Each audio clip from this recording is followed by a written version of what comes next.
Only about 30% of America's prisoners are considered dangerous enough to be a threat to society. 2.5 million people in prison, 62% there for soft, non-offensive drug convictions. That belief, combined with a price tag close to $300 billion to capture, convict, and jail those prisoners, has folks from both the left and right questioning if there's a better, smarter way. Few issues in these divisive times can bring liberals and conservatives together, but who we choose to punish and how has such a high cost both to individuals and society's pocketbook that it has brought liberals and conservatives together in a new joint effort at prison reform. PBS talk show host Tavis Smiley and Princeton professor Cornel West want to reform a system they believe sweeps far too many poor folks and people of color behind bars while doing little to educate them. It's more priorities, prisons over education. We have to do something about these persons who need help as opposed to being locked up. That's where it has to start. Groups from across the political spectrum are joining with them to push for radically changing who America imprisons. How much do we spend on incarceration? Are we getting our money's worth?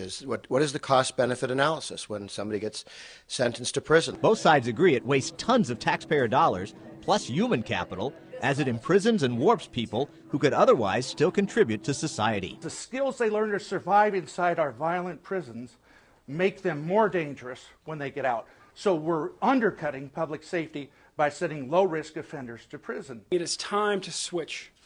It's time to stop being tough and stupid. It's time to be smart and safe. We have prisons for people we're afraid of, but we've been filling them with folks we're just mad at. Two of the gentlemen who fit into that category of people we're not afraid of but just mad at are here at Prison Fellowship.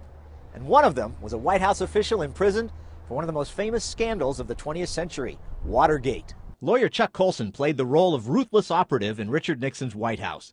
Becoming a convict after Watergate humbled him, and he surrendered his life to Christ. I was in prison in Knoxville, Alabama. I was running the washing machine next door to the former chairman of the board of directors of the American Medical Association. He's running the dryer. Colson says they lost their freedom, and society lost a lot too, as the duo did nothing but wash and dry clothes. Well, it was ridiculous. I could have been helping inmates who were poor and needed legal services, or former inmates, or he could have been delivering babies in the city.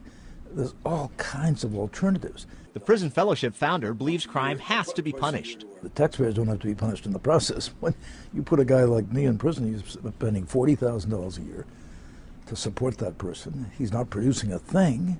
He could be producing things and paying back his victims, restitution. Prison Fellowship Vice President Pat Nolan once led the Republicans in the California Assembly before pleading guilty to a federal corruption charge and going to prison. He says nonviolent offenders like he was can still be useful if they're punished out in the community. They can support their family, they can keep a job, they can pay taxes. So some states, with tough on crime Texas taking the lead, are working to turn things around.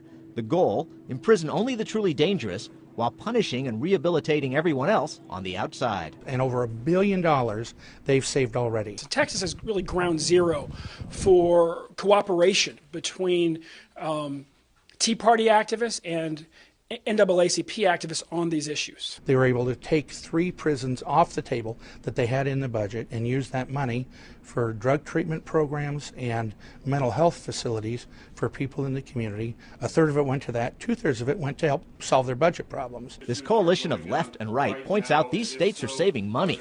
They're also seeing their crime rates drop lower than the states who keep building more prisons. And the fact these reforms have brought left and right together still raises eyebrows, like those of a legislator who once cornered Colson. He said, "I thought you were a conservative." I said, "I am." He said, "But aren't you for lock them up?" I said, "Yeah, but not when they're not doing any danger to me.